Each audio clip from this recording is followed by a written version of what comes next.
Hello, and welcome to the Joy of Cooking podcast. Each week, we set the table for a discussion about recipes and stories from the authors of The Joy of Cooking, Kitchen Victories, and Misadventures, and most importantly, what we are cooking and eating right now. We're glad you've joined us at the table today. I'm Shannon Larson, home cook, ardent Joy of Cooking user and fan, and pickled jalapeno enthusiast. I'm Megan Scott, co-author of the 2019 Joy of Cooking. I'm a food editor by day and avoider of dish duty by night, but I make a mean cabbage chow chow. I'm John Becker, fourth-generation co-author and steward of The Joy of Cooking, America's oldest family-run cookbook. I sharpen the knives, restock our spice jars, and impulse purchase fancy dried chilies. That's very true. Yeah, it really does. Yeah, we actually have so many dried chilies in our kitchen right now. We need to problem. We need to grind them up. Yeah, make them smaller. Make the large things smaller. I just imagine you like opening up your pantry and just like they just bags, all fall out. That's kind of, sort of. Yeah, there's a bucket with. Yeah, there's a bucket, Shannon. Oh my gosh. It's sealed. What? They're not getting stale. Can't resist. So yeah, what have you been up to this week, Shannon? Let's see. Work. And then also really made a great just one pot meal last night where we took carrots and potatoes from our CSA and I cooked them for a little while. Very simple, olive oil, salt, pepper. And then we added cabbage on top of that and then chicken legs with grainy mustard on top. And then we just stuck it in the oven and it was honestly really, really good. Oh, that sounds awesome. I feel like cabbage it deserves more love. I love cabbage. I love cabbage enough for everyone. Yeah, it's just, I really feel like people are missing out sometimes on how versatile it is and how great it is when it's warm and kind of gooey from like some kind of meat situation. Yeah. It's just delicious. Like it gets all soft and buttery. Cabbage is definitely getting more attention, but is it enough? I don't know. No, it's probably not. All right, what about you guys? Well, I harvested my horseradish this week. Oh, I did see something about the horseradish. Yeah. So I kind of forget that I have horseradish in my garden because I just bought it because it's pretty. I like it. I think it's pretty. It's a pretty plant and you can't kill it. It's impossible to kill. It doesn't care if it gets watered or not. It survives the winter just fine. But it also spreads. It does spread. So we have it planted in one of those half like wine barrel things, so it won't spread. But I wanted to make fire cider this week, and one of the ingredients is horseradish. And I was like, oh, I have to run to the store. Oh, wait. And then I looked it up online, and this is the perfect time of year to harvest horseradish, right when the leaves kind of start to die back. So we dug down and found a couple of big roots. There was a couple like really good sized ones. And then I used that for the fire cider, and John made some pickled horseradish. Yeah, it was enough. We harvested enough for like a full recipe of our pickled horseradish from the book. Describe. I had a little mishap because I was a dum-dum. Yeah, I mean, I knew better. I grated the horseradish. I did it I figured I was using a different kind of box grater than I had used previously. It's got the same kind of sharpness as a microplane does, but it's slightly. It's not nearly as fine as your typical microplane. So I don't know. For some reason, I figured that because it was a sharper grater, it wouldn't go spraying horseradish fumes everywhere. And boy, was I wrong! Oh no! It did a fantastic job of doing that. And I swear to God, I probably stopped what I was doing, cried a little, got some air, and came back and tried to do it again. Oh my gosh. But yeah, it was dumb. I mean, even in the book, like I remember I rewrote the head note for that recipe saying, you should be using a food processor with the disc grater attachment. And I just didn't take my own advice. It was really silly. Yeah. I mean, I was actually gone when John was doing it. And as soon as I walked in the house, I was like, what is that smell? It was so strong. It's just like the volatile oils from the horseradish are just very strong. But it's so delicious. And I'm really excited that we have What that do you now. use pickled horseradish for? I mean, what don't? I mean, it's obviously like I feel like it's essential if you're going to be serving corned beef, Bloody Marys. Bloody Marys. Also, like mixing it. Well, like last night we had borscht for dinner, But and we use freshly grated. we for did that. use freshly grated. But if we don't have the fresh horseradish root, we'll use the pickled or mix the pickled stuff into sour cream and then serve that on top of the borscht. Oh, yum. But yeah, it goes really well with beets. Of course. Yes. Sounds delicious. I'm excited to have my sinuses opened. You're going to be so healthy this winter. So healthy. And today we would like to welcome our guest, Sarah Marshall, onto the show. Sarah happens to be the producer of our podcast, but she's gracing us with her lovely presence today on this episode. Thank you for joining us, Sarah. I'm so excited because all I ever want to do is talk. I don't get to. I have to just sit here and listen to you guys, and then I have to tell you all the things I was thinking after we're done recording. It's really hard. It's a hard life to live. I can tell when I look over sometimes. I'm like, oh, Sarah wants to say something. I just look at you and I'm like, I'm going to tell you later. You can just see my excited eyes. That's all I'm allowed to do. Yeah, I'm excited to chat with you guys today. Awesome. Yeah, all we want to do most of the time is just talk about food. So I feel like this is a very good setup. Yeah, it's perfect. It's perfect, except for this time I get to talk. So ask me questions. I'm ready. Well, Sarah, can you tell us a bit about yourself and about your business? Yeah, my main business is Marshall's Haute Sauce. So I make hot sauces with ingredients from the Portland Farmers Market. And all of my recipes are based on canning and preserving. So my sauce flavors come from whatever's growing at the same time. So right now, we only have a certain time of year that we can really get good peppers in Portland, Oregon. So my flavors sort of come from that. So like one of our most popular ones is Serrano ginger lemongrass. And everyone thinks it's like this super unique recipe and how did I come up with these flavors? But really it's just because like all those things grow at the same time. So, so we get our ginger and lemongrass and serranos and tomatillos from the same farm. They all come from Groundwork Organic Farm. So I can't really take credit for that because I feel like it's really the farmers grew all that stuff and then I just cook it and make something. You just out made of it really delicious. Yeah. Drink that bottle. It's so good. Thank you. It's most popular probably. That's my main business. So I do farmers markets, sell to local grocery stores, things like that.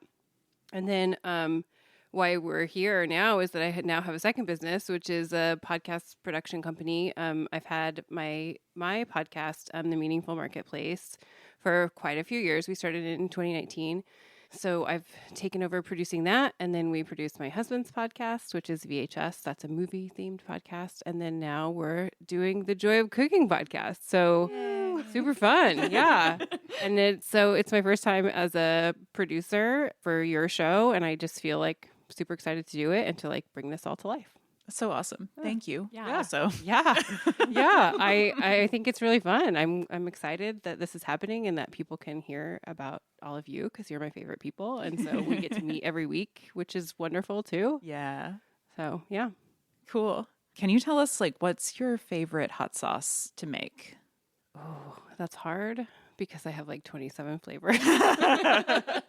But I definitely have a few I really like. So I like the ones that are really interesting. So we have one called charred chive dulse. And so I dehydrate dulse seaweed, which is this beautiful purple seaweed. And we have a seaweed farmer, Chuck from Oregon Seaweed, and he grows the dulse in tanks by the ocean. And So then awesome. he brings it to me in big drippy ocean bags. I definitely want to come at some point to see that. Yeah, and then I dehydrate it, and then I use it in this sauce that has charred garlic chives from the farmer's market that we char over our grill, and then it has organic miso and liquid aminos, and so all the things that would kind of go into like a stir fry or sauteed greens or things like that. But the idea was that you'd have all this flavor, so you wouldn't have to open a bunch of other bottles and things. So that one's pretty fun. It's probably, I have, one kitchen helper and it's probably everyone's least favorite one to make. Oh, really? Because there's so many steps. It's like, Yeah. Also drying, like we've bought that dulse before and dried it ourselves. And you kind of have to tease it apart and spread it out on the dehydrator tray. So like that takes some time. yeah, there's a video of me doing it. We have to, we wash it all too. And yeah, that's just one step.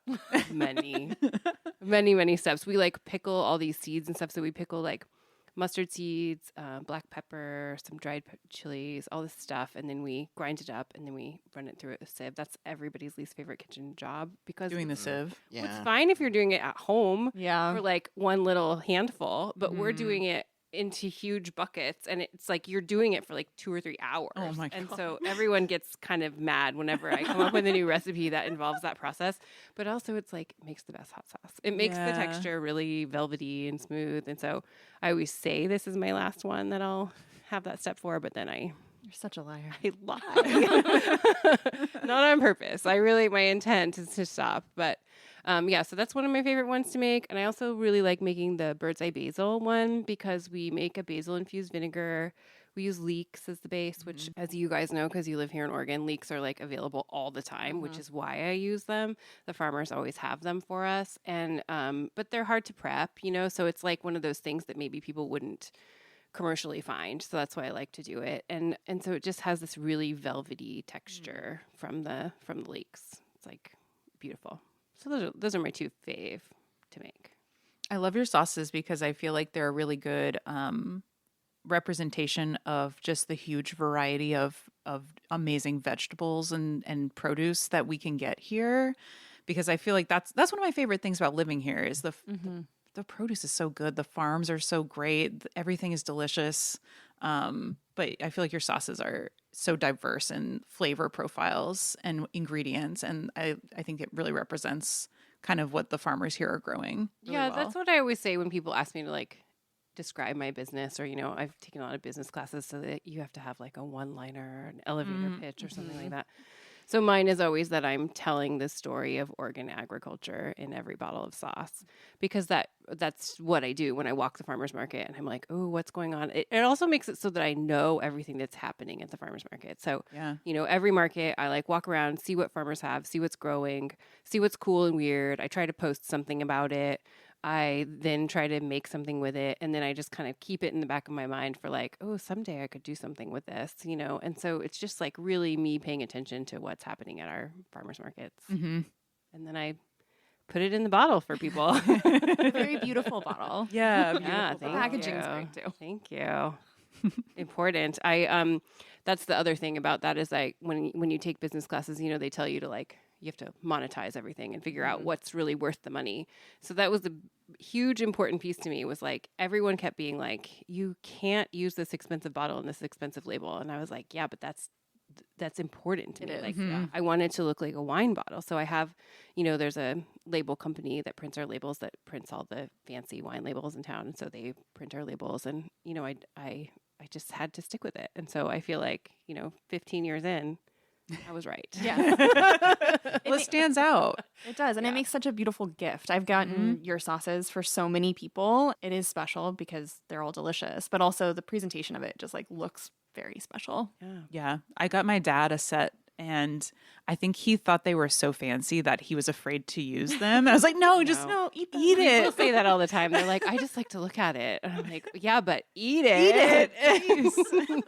I mean, it should be easy to go through. There's no regulator on most of those bottles. I know. I know. I'm like, pour it out, chug it, baby. Come back for more. So we're going to move into our tasting segment for this week. This week, our theme is pickles. Ooh. Each show has a weekly topic, and this week our theme is pickles. So to get us into the pickle mood, we're going to try homemade cornichon that John and I made. And then we also have like a whole pickle platter here from Sarah, because she makes all the pickles, apparently. There are so many pickled things in front of us right It's now. a rainbow. I know. Well, you guys said pickles, and I just went downstairs. So the other thing to say is that we live above our commercial kitchen where we make sauce. And our podcast studio is our kitchen table. And all these pickles were just downstairs. So you said pickles, and I just came up with armfuls of pickles from the commercial kitchen. And we all love pickles. I knew you wouldn't be mad about it. So here we are. Can you describe what the pickles are? Yes. So I thought it would be fun because the question is about how to keep pickles crisp. So anyway, I thought I would bring different kinds of ways that things are pickled. So I have fermented pickles and water bath canned vinegar pickles. These are shallots from my cookbook those are rosé wine pickled shallots, which I actually think I've made with both of you guys Yeah. before. We had a They're big so good. canning party. And then this is purple basil brined cherry tomatoes. That's also from my book. And then this is kind of a riff on one of the recipes in my book where you use beet stems or pieces of beet to make your pickles purple. So pickled veggies. So pretty. So I thought I would just bring different techniques, you know? I guess you should mention your book. Oh, yeah. Almost forgot. Almost forgot. I wrote a canning book about 6 years ago. And it's called Preservation Pantry. It has the longest title in the world. You ready for it? Go for it. Preservation Pantry, modern canning from root to top and stem to core. So it has all the steps for water bath canning, but then also ways that you can use all of the produce. So if you're making pickled carrots, there's a recipe for daikon, lotus root, carrot pickles, and then you use the carrot tops for a pesto. Or if you're doing the bourbon brine cherries and use the stones to make cherry stone bitters.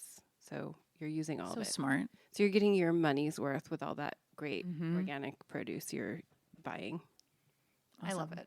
I Yeah. use it. It's such a good book. It's beautiful too. It is I remember when we did the photo shoot for that book. Yes, you're In the park. You're in it. You're physically inside of my book, and everyone thinks it's me. Oh, really? Because so I cut my head out of all the photos in the book. I noticed that. And also Megan's. And so people are like, how come your head's cut off in all of them? And like, you look so good, like holding all those pickles. And I was like, that's not even me. But nobody can tell the difference. Well, I'm going to dig into, I might try the fermented cucumber pickle first. Yeah. Is that one the fermented? I actually didn't mark it or anything. They look You pointed exactly at the same. this one as, we'll see. We'll Yeah. see how it goes. You'll be able to taste right away. Mm-hmm. Is that fermented? Yeah. Yeah. So with the collar question, I just thought that that's sometimes a good way to keep pickles crispy because you're not actually heating them. Yeah. Every summer we make, I almost said Sour Patch pickles. I don't know what is going on. We make half sour pickles. So we just ferment. We get like the medium-sized cucumbers and then just ferment them in a really simple brine with like garlic. Yeah, Until like 3 to 4 inches. Yeah, just trim off the blossom end, which... Well, we're going to get to that. Don't get ahead of yourself. Sorry. Don't give away the secret to crispy pickles. I right know. now. I learned that from you, but yeah. And then, I'm about to eat one of the Cornichons that we brought. Sarah, do you have a good source for these tiny cucumbers because the people that we were getting them from are no longer growing them, which is very sad. Well, okay, yeah. So yours are a little smaller and they're from Square Pig, right? Yeah. So Square Pig isn't going to have them. But I usually go out to Sovey Island Farm to the pumpkin patch and they grow these there. So so they have them every year and you can buy them in big 10-pound bags. And they also sell the, fresh dill at the same time. So that's where I go out and get them. And, we kind of make it a family thing. My daughter loves these pickles. She doesn't like the fermented ones, but she likes the pickled ones, which are right there. I got mine from that same farm last year, and they made the best pickles I've ever made before. Yeah, they're great. They're the best. It's just like consistency, so I know how to do it every time because we get them from the same farm, same year. Every year they're always the same, and they're just really lovely and nice. So that's my recommendation for where to go. Awesome. I was worried that we wouldn't be able to make them anymore. You'll still be able to. Yeah, they're a little bit bigger than Square But those would Pig, totally work. But they're Oh, yeah. Those would be just fine. And they're just the little gherkins. So they sell also like pickling cucumbers, which are a little bigger, but these are the smaller ones, the smaller. What can I pass you? The pickled version ones. of... Yes. I like the vinegar in your water bath pickles. Yeah, so that's a mix of apple cider vinegar and distilled vinegar, which I usually like to do. I think the apple cider vinegar makes things a little bit sweet, so I like to cut it with distilled. Unless you're doing a sweet pickle, which those are not. What's the opinion on sweet pickles, by the way, at the table? I feel like every pickle is a worthy pickle, personally. I feel like sweet pickles or like bread and butter pickles, things like that. It's just like every so often I get the craving for them. Kind of reminds me of childhood, I think. Yeah. And I'll get a jar randomly and just like snack on them a little bit. They're not my go-to, but I like to have them on occasion. Yeah, I agree. Yeah, definitely. I'm on board with bread and butter for sure. We've made bread and butter jalapeno pickles before. I like that. Yeah, I like where those. It's, kind of a sweet heat situation. But yeah, I like just the sweet gherkins or whatever. I'm not so not so Not the much. biggest fan. Not so much. But Yeah, I like it sliced. There's a recipe for sweet pickles in my book that's like thinly sliced with onions and then lots of chili flakes. So I kind of like to balance like the sweet with heat, but that's not really surprising from me. So and then I'll put them into like salads or things like that, or sandwiches, and they're just like already, just ready to pull out of the jar. So we also brought, I made some yeast rolls yesterday, and John had the really good idea to try it, making a pickle and butter sandwich. So I'm actually going to do that because I'm kind of hungry. I'll do the same thing. It's Yeah. dinner time. Yeah. earlier today, I was looking at those rolls and I was just like, well, there's like this famous James Beard recipe, or James Beard published a recipe for these sandwiches that are just like very thinly sliced raw onion. So I was doing that with thinly sliced serrano chilies today and butter. You're speaking my love language over here. I highly recommend that. It was very good. Yeah, that sounds great. But yeah, and it's like, wait, we should be doing pickle sandwiches. Yeah, this is a good idea. It looks a little preposterous, though. I think it looks beautiful. We should probably take a picture of that. I know the rolls you made are really beautiful. Is that a recipe you've made before, or? It's from the new King Arthur bread book. I love King Arthur recipes. Gosh. Yeah. Yeah, it's actually, this was their hamburger bun recipe, but I just made them smaller and baked them in a pan instead of on a sheet, like in a baking dish rather than a sheet pan. Okay. To get them really like rounded and tall. And they're great. They worked really well. Okay, that's ridiculously good. And it's literally just a roll and some good butter and a pickle. Pickle sandwiches, everybody. it. Sandwiches. Let's make it a Gotta thing. give it a go. I like how in our friend group, pickles, it just feels very important to our friend group. And It brought us every, together. Every potluck, there will be several jars of homemade pickled. Yeah. Yeah, it's so great. I mean, it's like a Portlandia joke. Come on. Oh, I guess it is. Yeah. Never actually watched it. Yeah, actually, I mean, I feel like that's one of the few things that I know about that show. Yeah, so we all met through our canning club, Portland Preservation Society. I don't even know how many years ago. Shannon, I met Probably you like first, 10. and then I met So long Megan, and then ago. John. Yeah. So I feel like pickles really brought us together, and they continue to, as we're talking about pickles as our episode. So yeah, it's perfect. We're pickle buddies forever. I feel like it's just such a nice thing to share with friends. Like you put work into them. You're usually using ingredients that are really beautiful and fresh and local, and then gifting them all sorts of things. I don't know. Yeah, and then you a love get, story. I mean, the problem that I always had with canning was that then I would can something and then I would have 10 jars of that thing, which is fine if it's, I don't know, it's fine for some things, but other things I would be like, it's been 2 years, I still have jars of this thing. So getting to take those to Canning Club and trade them for just to have more like different kinds of things in your pantry, it's fun, but it's also really practical. Yeah. And you get to see what everyone else is making and then get really good recipes from other people. It's very like you get inspired by others. Well, and we always eat good food and Yeah. hang out, and it's like there's nothing bad about it. It's also a trust building type exercise as well, because you really, your life is in their hands. I really, really trust you guys. Same. We're pros. We do it the right way. Sarah, we're going to interview you now. Great. For a change. I'm ready. You are a very busy person, or I think you must be a busy person. Like, I don't know. I don't see your day-to-day life, but you're a business owner, a podcast producer, and a mom. So how do you approach dinner every night? I mean, it just depends. Yes, I am busy.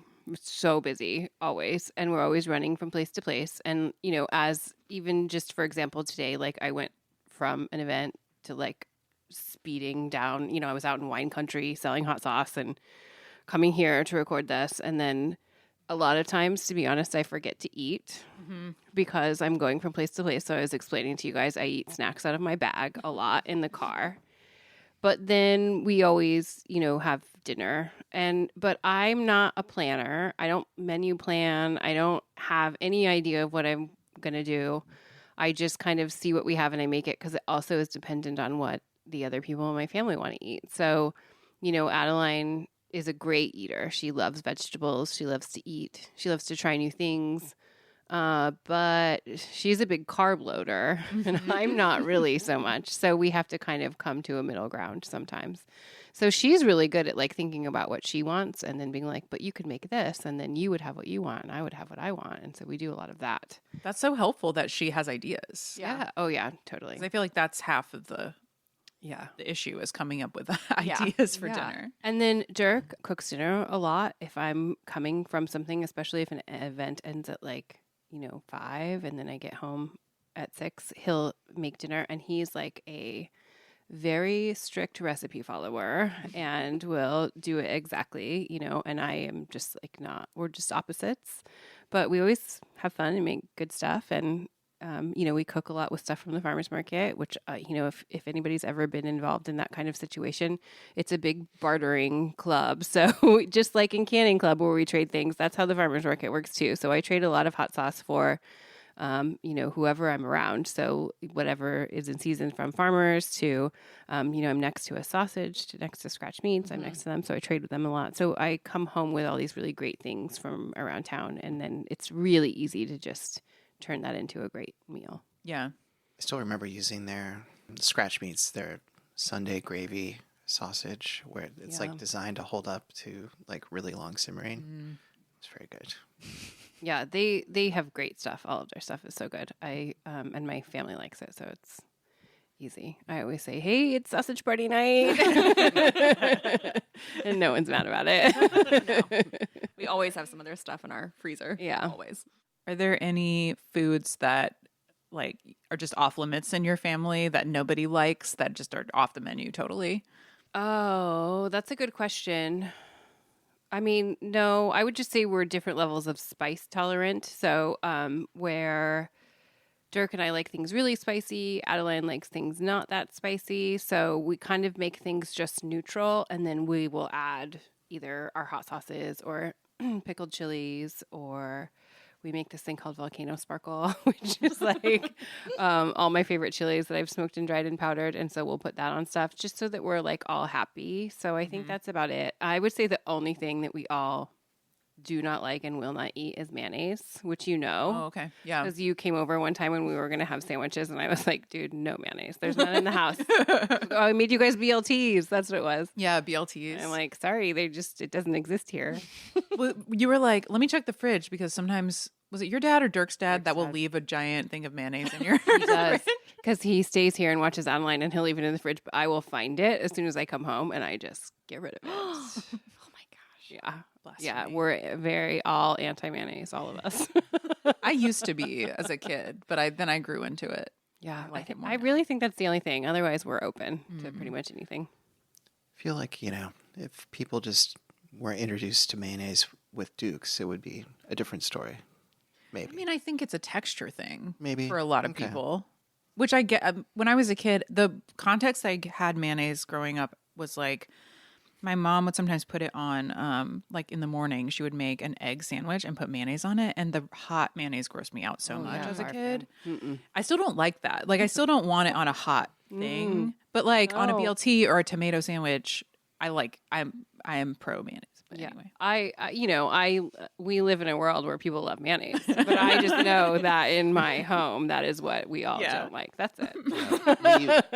We can only control so much, Yeah. Mm-hmm. Gotta carve out a space to exist. Where do you find meal inspiration? Do you like look at cookbooks or look at TikTok videos? Yeah, well, I mean, we're sitting right in front of our cookbook collection, which is not like yours, but it is close. Yeah, we love cookbooks. We try to get cookbooks, like, when people travel, they'll sometimes bring back something. My suitcase is always full of cookbooks because we'll go to restaurants, and a lot of the restaurants will have cookbooks. When I came back from London, I brought 3 cookbooks home in my suitcase. It was very heavy on the way back.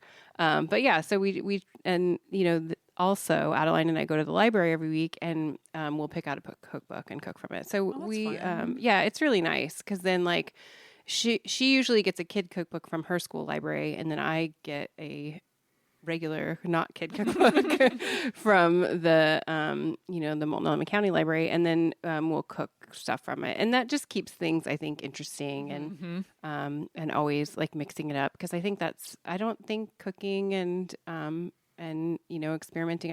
I think there's so much you can do and so many new things to try always. And so I don't think it should ever get boring. So we just always mix it up. It's a life goal. I think everyone gets into ruts every now and then, but I think after we published the 2019 edition, it was just rough to just keep that kind of sense of exploration going. Yeah, I mean, we definitely we were burnout. That was the problem. Yeah. That was what was going on. Yeah. And it's hard. It's even hard to think about what you want at a certain point. Like, I don't even know what I want anymore. And we went through that. And that, we published the book in 2019, and then 2020 was pandemic and, other things going on that were like very stressful. And so we were burnt out. And then on top of it, everything was stressful.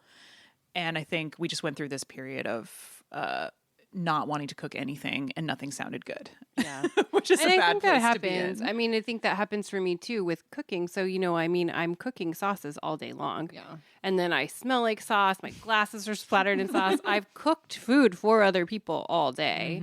And so then sometimes I don't want to make dinner. But we also as a family, we made it a goal to like support local restaurants. So we eat out a lot, and we eat at our friends' restaurants who are important to us. And it's also important for me to experience other people's food so that I can always be learning while I'm doing it. So we use kind of those meals as like, a chance to be with our friends, because usually they're working and we can talk to them, and we always sit at the chef counter, and Adeline does that too. And that's like part of what's important to our fam.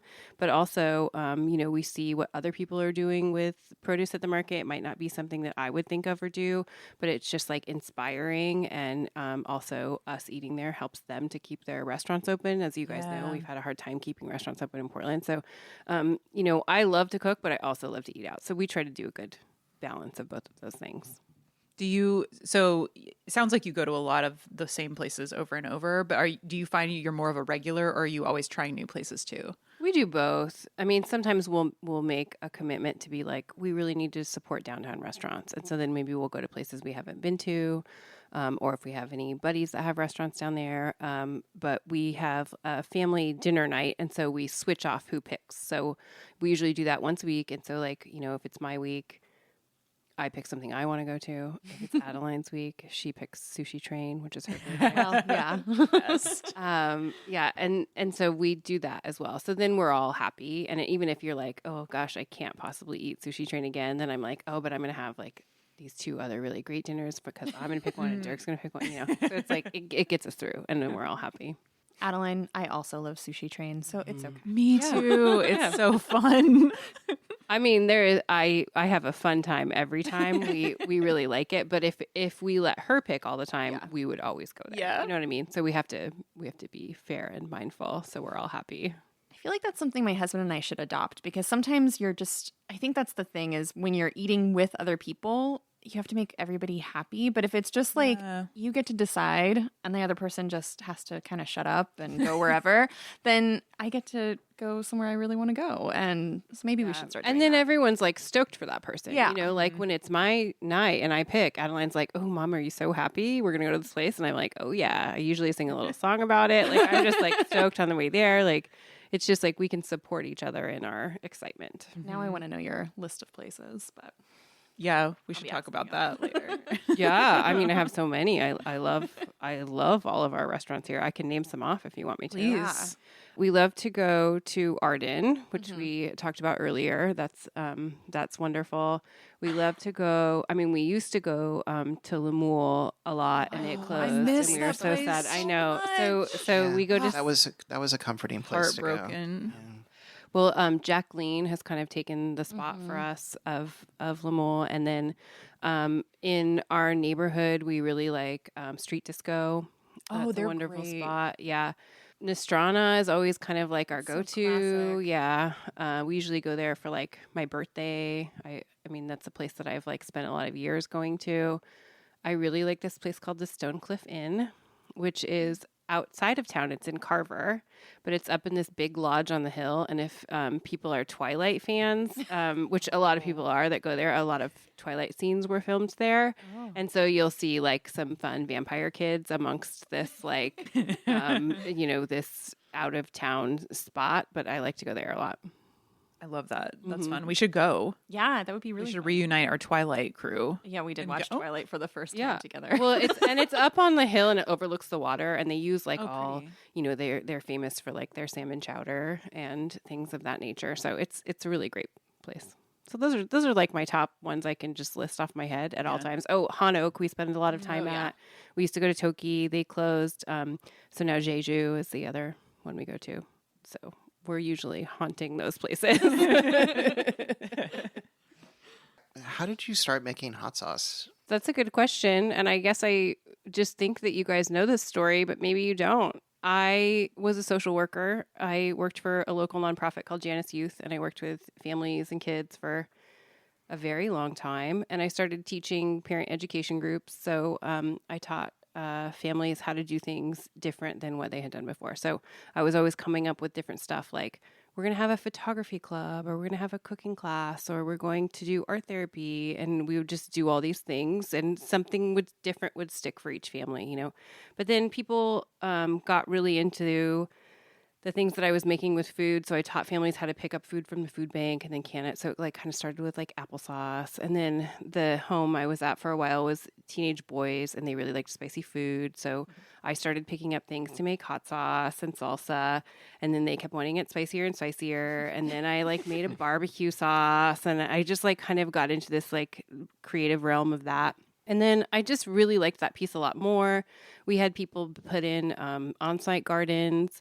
We picked up a lot of food from the farmers who eventually ended up being my farm buddies that I sourced from that were donating produce. And I just kind of got really into the food bank and the farmers market. And I started falling in love with all the people and, just the way that I felt there. I liked a lot more than how I felt at the job I was doing, because I'd just been there for a long time and I was kind of burnt out. So I started taking some business classes. And I thought maybe I wanted to open a food cart. And it was either I had like 2 files on my computer, and it was like a food cart or hot sauce business. And I like made a list of pros and cons in my business class. And the food cart was definitely like, it's going to be really cold and really slow. Yeah. And the hot sauce business was like, oh, well, I can kind of start this without any money, Yeah. And so, as you know, social workers do not make a lot of money. So I didn't really have any. And so I was like, I'm going to just try and see what happens. And so I started, I was making all of the hot sauce for the kids anyways with stuff from the garden. And so then I was like, I'm going to start, talking to my farmers and see if I can buy stuff from them. And I made like 12 bottles of sauce at a time. I got a license called a cottage license, and so I could make it in my home kitchen. But I like outgrew that pretty fast. And I really thought I was going to go back to social work. I thought I was going to just take a little time off because I was burnt out. And I think this is year like 14 or 15 or something. So I never went back. I loved teaching people how to do things with food. And I still do that. And I still teach classes at my daughter's school garden, at local libraries. I love to teach kids how to connect with food, how to connect with each other, how to make cool stuff. So that piece is just where I fell in love. So I continue to do that. And I love all the social workers out there that are continuing to do their social work job. I think it's really important, but I also think it's important to leave when you're ready to leave. And the hot sauce business just brings me so much joy. My husband and I do it together, and our daughter's really involved, and we're really connected to the people in town and the people at the market. And so, I'm still digging it. So here we go. I don't know if I'll stop. I think this is like my life journey. Yeah. You're really good at it. Yeah. Thanks. Yeah. I mean, I think it's because I love it. You know, I love to do it. I'll just keep doing it until I don't love it, I guess. That's it. I think something that's unique about your hot sauces too is that you use them in recipes in a way that maybe not every other like people think of, I don't know. I used to think of hot sauce as something you put on top of nachos or, that kind of thing. But yours have so many different uses. So like you can put them into curries or, whatever. It's just like a totally different way to think about how to use that kind of flavor in your cooking and just hot sauce in general, like how you can use it when cooking meals. Yeah, we write lots of recipes. And I mean, to be honest, it's just stuff that I'm cooking at home. So like my daughter loves our barbecue sauce. So a lot of the recipes on our website use the barbecue sauce. And it's for doing things like meatloaf and sloppy joes and, pulled pork, because those are all things that she digs that are really easy. And I always tell people at the farmer's market, like, I made this so easy for you because I took all of these vegetables that you could buy right now, but I cook them like for our barbecue sauce. I cook it in a 500-degree oven for 5 hours. So it like reduces it. Nobody's going to do that at home. No. Yeah. Like you're just not. No. Even if you love canning and cooking, it's still labor intensive. It's still hard. You reduce in a 500-degree oven? Yeah, we do. In big sheet, like, hotel pans. Sure. And that's what makes it thick and sticky without using corn syrup, because most barbecue sauces have corn syrup. So it's just like this way that we figured out how to do it. But like, I mean, maybe you would do that to make your Christmas gifts to give somebody, but it's just not realistic. Right. Yeah. So I have some of your barbecue sauce in my fridge right now. good one. I love You it. should make the many, you should make the meatloaf. It's really good. Okay, I will. You don't have to twist my arm. It's okay. Other than the barbecue sauce, what does your meatloaf have a secret? Sort of. So I don't put any onions in it, but I put little pieces of celery chopped up. So it's like you're sneaking those veggies in for kids. Adeline is not the kind of kid that won't eat veggies, but a lot of them are. So Yeah. even when she has friends over and stuff. And then for the glaze on the top, we just mix barbecue sauce with ketchup, and it makes it nice and sticky and coating the top. And I like to do it in little tiny rounds and like on parchment paper. So I don't do it in like a meatloaf pan. I just shape it and put it on the trays, and the kids all dig it. Yeah. Also, any excuse for more celery. Yeah. See, you would love it, Shannon. I think I made this recipe for you. I think so. Barbecue sauce, your barbecue sauce and celery. It's all meant to be. All right. So each week on the show, we choose a topic to tackle based on a question from one of our callers. And this week we're talking about pickles. Sarah, can you play the clip or read the text? Yeah, this is my usual role, is that I read. So this was an anonymous text. Ooh, anonymous. Ooh. And it said, "Are there any tips for making pickles, canned or fridge, crunchy versus soft?" Well, there are. I was like, I know John has this one down. John has thoughts. Well, no, I mean, I feel like you kind of touched on it when you were introducing the pickle plate. Just not cooking them at all is obviously going to keep things a little bit crisper than if you were to cook them. But aside from that, yeah, you stopped me from saying this Revealing earlier. the big reveal. With cucumbers, you definitely want to cut off the blossom end. There's some enzymes that are present in the blossom end of the cucumber that will end up actually softening the pickle after, just not very much time.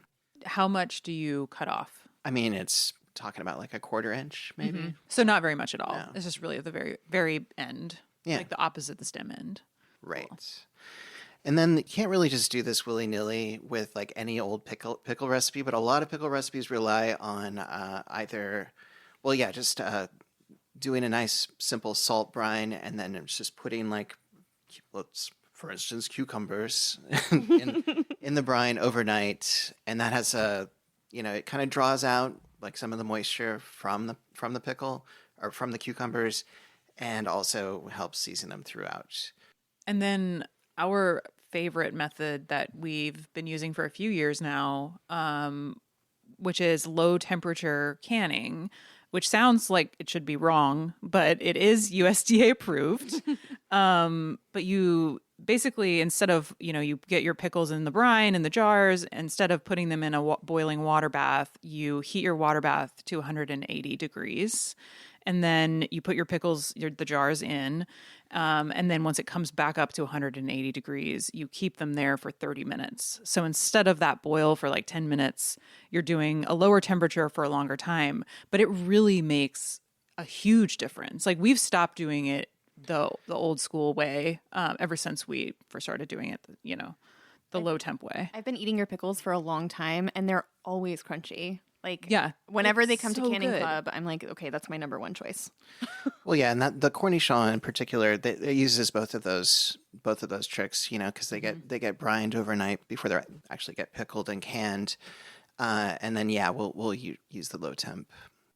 And technically, for that. It's not. So it is USDA approved specifically for cucumber pickles, Exactly, but not other pickles. However, I think that's less a function of like it's not safe than it is they just haven't done all the research they need to do to be able to recommend that to everyone in the world. So it's probably safe, but we're gonna go with the USDA on this. Yeah. Go with the USDA. They're smart. Yeah, and you can always check the National Center for Home Canning and Preserving. They update it, I think, the most often. I didn't mention that I have done the Master Canning Program, so at that time, it's why I can solve everybody's pickle problems. I had to be a volunteer on the hotline, and I would answer questions that would come in. It's kind of how our hotline is designed. People would leave a message, and then we would call them back and solve their pickle problems. So I got really good at doing that. But one of the tips that I have in my book for keeping pickles crispy is that you can use grape leaves and put the grape leaves in the jar. But sometimes the problem with that is that grape leaves are way after cucumber season. So I wrote a recipe for canning grape leaves. You roll them up into these little kind of like cigar shaped things and you can them in the jar, and then you can use them when you're making your pickles. Nice. That's such a good idea. Yeah, that's really smart. Or you could use them for dolmas. Yeah, you can use them for whatever you want to use them for, but that is one of the things that you can do. I have heard of people using oak leaves as well. I think it's just like the tannins in the leaves. Yeah, I've never tried that, but I have definitely heard people say that. Yeah. Sounds old school. Mm-hmm. Yeah. But, after stepping off the blossom end, we just stopped. I mean, we used to use grape leaves, especially for like fermented half sour cucumber pickles. We just stopped doing it and haven't really gone back. Yeah, we haven't done a side by side to see if it, like the grape leaf plus the blossom end or however, if it makes a difference. But yeah, we do both, and I think that it works well. I like the low temperature canning. I grew up with my mom having a steam canner, which, everything sort of changes. Like people always ask me when they come to my classes if they're, if you can use an Instapot to pressure can, or, there's a lot of over the counter canning apparatuses that will be like a water bath canner, but you plug it in on the counter. They have a lot of those in the UK. So there's always different things, and we always research all of those things. But I would say, it's always good to do the safest route, and that's what I always recommend. So, follow that National Center for Home Canning and Preserving. Yeah, I think that's one thing I hear from friends of mine who aren't into canning is that they're just really nervous about starting out. yeah, it's And intimidating. It is intimidating. It for sure is intimidating. I remember when I first got into it, I used food in jars was kind of my introduction to like simple, basic canning. And I think pickles were the first thing I ever did, but I was freaking out. And now I do it all the time. It's you learn what to do and what not to do. And it's really not as intimidating as it seems at first, I would say. Yeah, and I think a lot of people worry about, I've definitely had people ask me like, I'm not going to get botulism, am I, from making pickles? And I'm like, well, you're certainly not going to get it from making pickles because they're acidic. And if you follow a reputable like a recipe from a reputable source, the pickles will be acidic enough that the bacteria cannot grow in that environment. So you're never going to have that problem. It's with the foods that are not acidified, like, if you just can green beans and water and you don't do it properly, then you have a risk. But like jams and jellies and pickles, it's really not a danger issue. I mean, you might run into like, if you don't do it right, maybe the quality isn't as good as what you would want, but you're pretty safe if you're following a good recipe. Yeah. Would you concur? Yeah, I Pickle think master. so. I mean, I always tell people to follow the recipe that they find in like a published source. So, like when I wrote my canning book, I took all the recipes in and had them tested in a food lab. So we make sure that the acidity is well below what it is even recommended because you kind of leave room for human error. So that doesn't mean that you should think about that when you're following your recipe, but that's what I'm thinking about when I'm writing the recipe. So, I always just recommend that people follow it exactly. And if you don't have those ingredients, just hold off, Yeah. And you can always do quick pickles, which is like sometimes quick pickles are my favorite. 'Cause Yeah. it's like a quick pickle is just where you take a vegetable, cold vegetable, clean it, wash it, cut it, put it in the jar, and you pour like a hot brine over it. That's usually got salt and some spices and some vinegar and some water. And everything stays really nice and crispy. You put it in the refrigerator. You can just do one jar. It's what I teach kids how to do because it's like there's no risk involved. It goes in the fridge. So if you're like worried about it, that's like the best way to make a crunchy, easy, safe pickle. So people shouldn't be scared. If you feel like you're not confident in what you're doing, then maybe you're just not ready to do it. And you can just like wait until you are. It doesn't mean that you can't do it. Yeah. But you have to like believe in yourself and you have to believe that you're going to follow your expert guide that wrote the recipe for you, And if you can't do that, hold off. Just do quick pickles. Yeah, quick pickles are an easy way to do it. Yeah, I teach a lot of canning classes. We do them here in our commercial kitchen through Airbnb Experience, and I teach people that are traveling from all over the world, and I love for people to learn. And I think it helps them to have someone here and do it together. I think a lot of people are physical learners, and so I think classes like that are really good. But, I always tell people if you don't feel confident in doing it, you're not ready. Don't do it. And that's okay, Make some quick pickles and have a good time. Don't be stressed. And there are certain things that I think are better as quick pickles. I Yeah. like my jalapenos. Your jalapenos quick are pickle excellent. because I like the crunch. So if you are looking for a crunch in whatever it is you're pickling, a quick pickle is definitely the easiest way to get that. Yeah, and to kind of backtrack and be a little more specific about the low temperature canning method for cucumber pickles, to hold your water bath at 180 degrees, there's a couple ways you can do it. One is, if you just have a stovetop, you have to be more vigilant and make sure your water isn't getting below 180 degrees. Yeah, an instant read thermometer is definitely a must. Yeah. And you're going to have to pay attention for 30 minutes. Yes. But immersion circulators are or a quote-unquote sous vide cooker is by far the easiest. And Yeah, that makes it so easy. yeah, it's easier than water bath canning for sure. Just regular boiling water bath. And it's consistent. So it's telling you this is the temperature it's at, so you don't have to question it. And what that temperature is going to do is kill off any bacteria. It's not doing anything for botulism. It's just killing off anything that's going to spoil your food. And when you're doing it at that low temperature, it keeps, the texture and the consistency from getting soft. It's a really wonderful way to do it, but not everybody has access to that expensive piece of machinery, Yeah. So I think eventually there will be Instapot recipes that people will be able to follow, but I think everything has to come from those labs and that takes money, it takes time. And then that lab is essentially taking on that risk. So they're like, are we ready to release this to all the people that have Instapots? I don't know. Well, yeah, and I feel like with Instant Pots in particular, they're not reaching like the same PSI as like other pressure canners, and so there's a little bit of potential confusion there. So yeah, is this an Instant Pot recipe or is this like a pressure canning recipe? Yeah, they're just not ready yet. The Instant Pots are not ready to be pickling champions. Like pressure canning, which is we haven't even really talked about the difference of that, but this doesn't have to be a canning lesson. No. But yeah, it's just a different form of canning. Also, don't follow any preserving recipes that are like from the 70s or earlier, or just don't do it. Yeah, the guidance gets updated, and not that those old recipes are unsafe, but they might be. They might not have the most recent information, which, a lot of folks that we've talked to about like getting the new joy of cooking, they're like, oh, well, I have my mom's old one, which is great, and they should never get rid of it.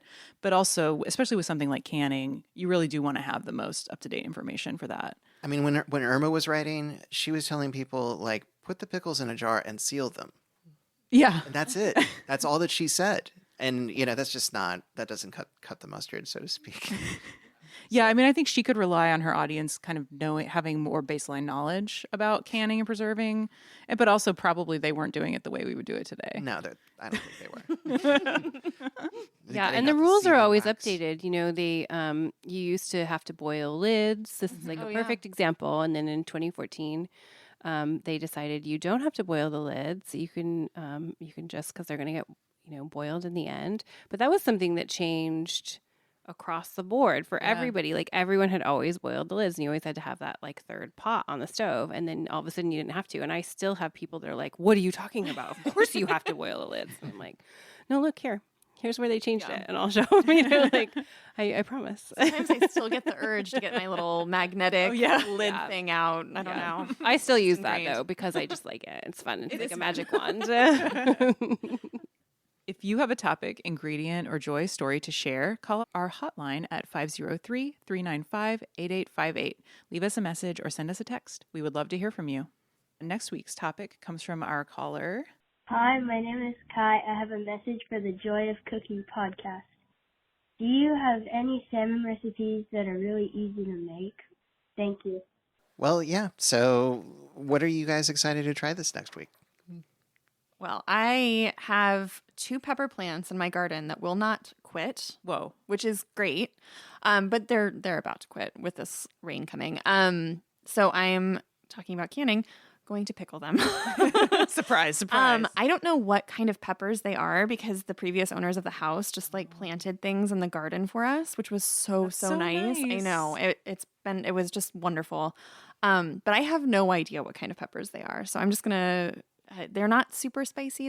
I've grilled them before, but I'm going to do like a homemade Mama Lil's concoction with whatever they are because I will put those peppers on every single thing. They're so good. They're so good. So good. What do the peppers look like? Well, they're green, but they're not jalapeno. I don't know. I'll take a picture and send it to you. I really have no idea, but I kind of like that it's a puzzle. Mm-hmm. Well, sometimes the peppers too will like cross-pollinate. Yeah. So even if you can identify it, you might not be able to identify it. That sometimes will happen. I'm okay with it. I like my little mystery pepper plants. Yeah, those are the best kinds. What about you? So we're making that basil hot sauce that I told you about. So with that, we try to use all the waste in the kitchen, either for personal business or for our home. So I'm going to be making a lot of stock this week, which I'm always excited about because we got a lot of leeks and we keep the green tops. And then I just like end up getting a bunch of whole chickens, cutting up and parting them, and then like freezing the parts that we will eat, but then using the parts that we don't. And I make the stock with all the leftover leeks, and then we'll just either can it, freeze it, or just eat it. So I always get excited about that process because it's also at the same time that I'll like trim all the herbs. And so I'll make the stock with leeks and chicken bones and, whatever scrap stuff we have from the garden. And then all of the like thyme and rosemary and stuff like that. So that's what I'm going to do. I bet that smells heavenly while you're cooking it down. Yeah. And we have because we have 2 kitchens, we have 2 gas stoves. So I'll sometimes have like multiple pots going and just like simmering. So our whole house smells like, holiday. Like the most comforting. I love the smell of homemade stock. It's it's so comforting. Yeah. So it's kind of like that when I see that, like, I like pick up the leeks from the market and I'm like, oh yeah, I know what I'm going to do. Thank you for listening to the Joy of Cooking podcast. Before we go, show some love for your favorite podcast by leaving us a review on Apple Podcasts and iTunes. Follow us on Instagram at The Joy of Cooking. Stay tuned for next week where we will tackle salmon. Call in with questions, hopes, history, or where you find joy in the kitchen. 503-395-8858. Again, that's 503-395-8858. We could not do this without our fantastic team at the Joy of Creation production house. Thank you to Kayleen Veach, our production coordinator, Haley Bowers, our audio engineer, and Sarah Marshall, our producer and guest. Thank you, Sarah. Thank you.